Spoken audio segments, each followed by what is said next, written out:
Welcome করছি রিয়াসাদ আজিম।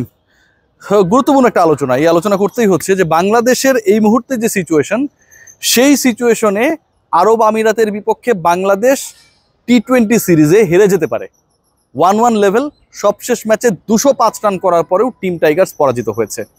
এবং 205 run করার পরও যে বাংলাদেশ হেরে গেছে, যেভাবে পরাজিত হয়েছে, যেভাবে বাংলাদেশের ক্রিকেটাররা সেন্সলেস ক্রিকেট উপহার দিয়েছে, তাতে একটা ব্যাপার খুব ক্লিয়ার যে এই দলে অন্তত কিছু ক্রিকেটার রয়েছে যাদেরকে বিশ্রাম হোক, বাদ দেওয়া হোক, সেই মোড়কে, সেই লেভেলিংয়ে থার্ড যে টি-20টা রয়েছে, যেই ম্যাচে বাংলাদেশকে জিততেই হবে, না হলে এক ম্যাচে পরাজিত হওয়া আরব আমিরাতের বিপক্ষে সবশেষ বাংলাদেশ এক্সপিরিয়েন্স পেয়েছে, সেই দলটা এরকম একটা দুর্বল টিমের বিপক্ষে সিরিজ হারার এক্সপিরিয়েন্স পাবে।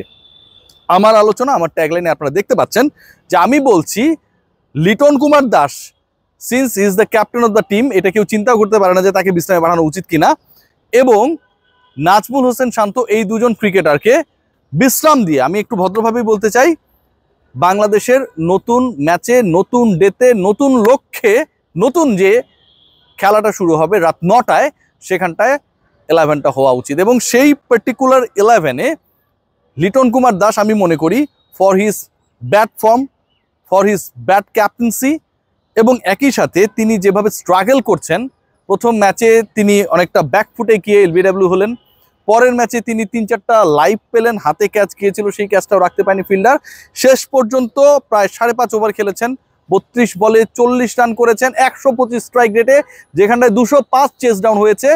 ব্যাট করা লিটন কুমার দাসের দলে থাকার কোনো ধরনের যৌক্তিকতা, যোগ্যতা নেই বলে আমি মনে করি। হোয়াট অ্যাবাউট নাজমুল হোসেন শান্ত? নাজমুল হোসেন শান্তকে আমি বাদ দিতে চাই। লাস্ট ম্যাচে তিনি যেভাবে খেলেছেন, নাজমুল শান্ত যেভাবে টি-20টা খেলেন তার থেকে অনেক ভালো ক্রিকেট খেলেছেন, এটা নিয়ে কোনো ধরনের ডাউট নেই, এটা নিয়ে আমি কোনো ধরনের প্রশ্ন তুলছি না। কিন্তু নাজমুল হোসেন শান্তকে আমি বাদ দিতে চাই সেই কারণ লিটনকে এবং শান্তকে বাদ দিয়ে আমি দুজন নতুন ক্রিকেটারকে দলে ঢুকাতে চাই, এবং সেই পার্টিকুলার দুজন ক্রিকেটার আলটিমেটলি বাংলাদেশ দলের টপ অর্ডারে একটা বড় রোল প্লে করবে। নাজমুল শান্ত তো টপ অর্ডারে খেলেন, লিটন কুমার দাস টপ অর্ডারে খেলেন। দুজন ক্রিকেটারকে যদি আপনি রিপ্লেস করতে চান, তাহলে আপনি নিশ্চয়ই তানজিদ তামিমকে সেখান থেকে সরাবেন না, এই দুজনকে সরাবেন। পারভেজ হোসেন ইমন, আজকে যদি নতুন কোনো ভেলকি না দেখায় টিম ম্যানেজমেন্ট, তারা তো অনেক ধরনের ভেলকি দেখায়, অনেক ধরনের বাজে বাজে থিওরি আমরা দেখেছি। বাংলাদেশ দলের একজন ক্রিকেটার ফিটনেস টেস্ট নেওয়া হয়েছে, ফিটনেস টেস্টে তিনি ফিট হয়েছেন, এবং সেটা বাংলাদেশ ক্রিকেট বোর্ডের মিডিয়া রিলিজে আমরা পেয়েছি। তারপরে টিম ম্যানেজমেন্টে মনে হয়েছে ফিটনেস টেস্টে পাশ করা একজন cricketer, and he was available to be the part of the 11, to be the part of selection, তাকে বাদ দিয়ে বিশাল একটা কাজ করে ফেলেছে। আগের ম্যাচে যিনি 53 বলে শতক মেরেছিলেন, ছক্কা মারার রেকর্ড করেছিলেন, সেই ক্রিকেটারকে আমরা বাদ দিয়ে দিয়েছি। সো পারভেজ হোসেন ইমনকে এই ম্যাচে ঢোকাতে হবে। Bangladesh cricket board, team management, তারা পারভেজ হোসেন ইমনকে বাদ দেওয়ার কোনো কল্পনাও করবে না। পারলে তাকে 2-3বারও যদি ব্যাটিং করার সুযোগ দেওয়া যায়, যেভাবে সমালোচিত হয়েছে তাদের পূর্বের ডিসিশনটা, সেই সুযোগটা তারা করে দেওয়ার চেষ্টা করবে। পারভেজ হোসেন ইমন ডেফিনেটলি ঢুকছেন। আরেকজন ক্রিকেটার আমার কাছে মনে হয় সৌম্য সরকার, তার 11-এ থাকাটা দাবি রাখে। দেখুন, সৌম্য সরকার কিন্তু গত 5টা-6টা ইনিংসে কিন্তু 2টা 40+ ইনিংস খেলেছেন। তুলনামূলকভাবে নাজমুল হোসেন শান্তর ওই লোয়ার স্ট্রাইক রেটে ব্যাটিং করা, কিংবা অফ ফর্মে লিটন কুমার দাসের থেকে সৌম্য সরকার যদি টিকে যান, অথবা সৌম্য সরকার যদি ফ্লপও করেন, সেটা কম সমালোচিত হবে। একজন ক্রিকেটারকে এর আগে সৌম্যকে বাদ দেওয়া হয়েছিল ওয়ানডে থেকে মুশফিকুর রহিমকে জায়গা করে দেওয়ার জন্য, নাজমুল শান্তকে ওপেনার বানানো হয়। এখন নাজমুল হোসেন শান্ত তিনি ব্যাক করেন, কার পরিবর্তে ব্যাক করছেন?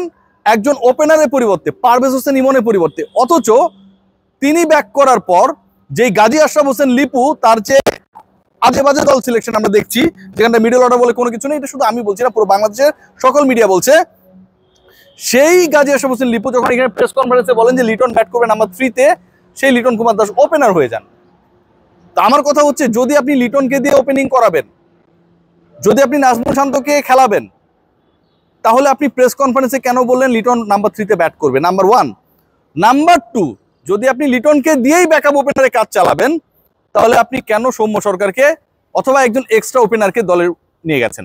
সো এগুলো তো মিলে না ভাই। আমি মনে করি Soumya Sarkar, he should be the part of the 11। Soumya Sarkar number 3-তে খেলবে, এবং ওপেনিংয়ে তানজিদ হাসান তামিমের পার্টনার হবে পারভেজ হোসেন ইমন। এটা হচ্ছে আমার চাওয়া। এই জিনিসটা যদি হয়, কে ভালো করবে কে খারাপ করবে we cannot guarantee it, but আমি এটা চাই। বাকি যে স্পটগুলো রয়েছে, আমাদের প্রথম যে টি-20টা হয়েছিল আপনি যদি খেয়াল করে দেখেন, সেই ম্যাচের সবচেয়ে সাকসেসফুল কে ছিলেন, বল হাতে সবচেয়ে সাকসেসফুল কে ছিলেন, সবচেয়ে বেশি উইকেট কে পেয়েছিলেন? হাসান মাহমুদ। হাইয়েস্ট রান যিনি করেছিলেন তিনিও বাদ পড়েছেন, হাইয়েস্ট উইকেট যিনি পেয়েছিলেন তিনিও বাদ পড়েছেন। মানে এর থেকে ফানিয়েস্ট ব্যাপার হইতে পারে না। হাসান মাহমুদকে আমাদের প্রয়োজন, সিন্স মুস্তাফিজ এই মুহূর্তে দলের সাথে নেই রিগার্ডিং আইপিএল। সো হাসান মাহমুদকে যদি আপনি দলভুক্ত করেন, তাহলে আপনি যদি 3 পেসার 2 স্পিনার নিয়ে খেলেন, সেই জায়গাটা আপনি আসলে কাকে সরাবেন আর কাকে রাখবেন? আমার মতে হাসান মাহমুদকে যদি দলভুক্ত করা হয়, এবং এটা উচিত, definitely Hasan Mahmud should be the part of the 11। Hasan Mahmud অবশ্যই 55 রান খরচ করা তানজিম হাসান সাকিবের জায়গায় হয়তো খেলবেন।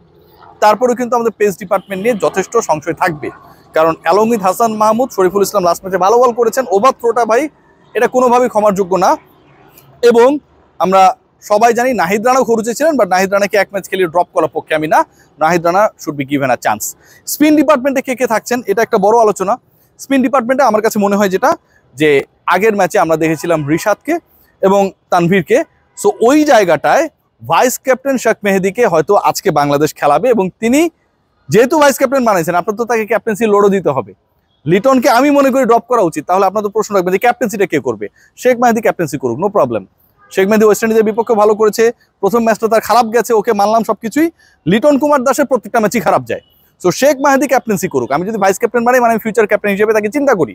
ফিউচার ক্যাপ্টেনকে আপনি একটা চ্যালেঞ্জে ফেলেন না, দেখি না কি হয়। শেখ মেহেদী থাকবে এবং রিশাদ হোসেন, এই দুজন হচ্ছে স্পিন ডিপার্টমেন্টে। পেস ডিপার্টমেন্টে 3 জনের নাম বলেছি। মিডল অর্ডারে খুব বেশি পরিবর্তনের সুযোগ নেই, cause we don't have any other option. ওই শামীম পাটোয়ারি, জাকির আলী অনেকদেরই খেলতে হবে। তাওহিদ হৃদয় নাম্বার 4-এ খেলবেন, ওপেনিংয়ে খেলবেন according to my prediction, according to the wish I have.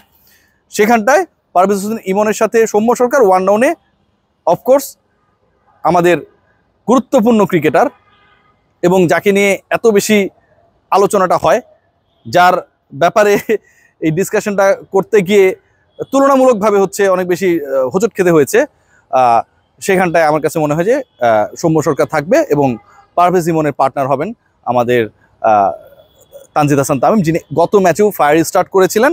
Tanzid Tamim যেহেতু ছন্দে রয়েছেন, তার সেই পজিশনটায় খেলা উচিত। সৌম্য সরকার নাম্বার 3, নাম্বার 4-এ হচ্ছে তাওহিদ হৃদয়, 5, 6, 7, 8-এ আমাদের অপশন নেই। সেই জায়গাগুলোতে শামীম হোসেন পাটোয়ারি এবং জাকির আলী অনেকটাই খেলবেন।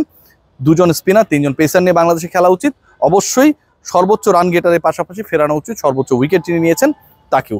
এই ছিল মোটামুটি আলোচনা। আপনাদেরকে একটু জানিয়ে রাখতে চাই যে ঈদ উইথ শাওমি নিয়ে এলো 5 কোটি টাকার ঈদ উপহার। এই ঈদে শাওমি স্মার্টফোন কিনে পেতে পারেন নগদ 5 লাখ টাকা, মাল্টিডোর ফ্রিজ, এসি কিংবা 3000 টাকা পর্যন্ত ক্যাশব্যাক।